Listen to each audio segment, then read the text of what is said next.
En cale sèche, pour 3 semaines, l'Espérance 3 se refait une beauté, après 4 années de navigation.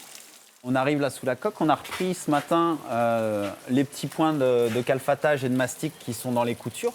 Un travail parfois physique. Jérôme Mascarel vérifie l'étanchéité de cette embarcation de 18 mètres de long, construite de manière traditionnelle.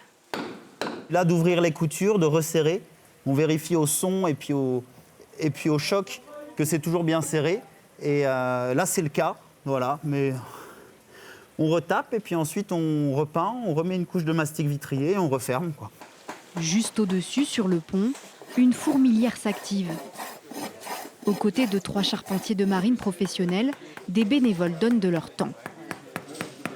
Suite aujourd'hui du patrimoine, j'ai découvert ce bateau et je me suis dit ça peut être une occasion effectivement de s'investir dans le patrimoine local. Un entretien minutieux pour permettre à cette réplique d'un bateau historique du lac d'Annecy de durer le plus longtemps possible. Le bois est quand même un matériau fragile et qu'il faut le surveiller régulièrement. Donc c'est pour ça qu'on fait des révisions tous les 5 ans qui permettent de contrôler en totalité en fait, la structure du bateau et qui est donc fondamentale pour assurer bien entendu la sécurité des passagers. Depuis sa mise à l'eau il y a 4 ans, l'Espérance 3 a transporté 13 000 passagers.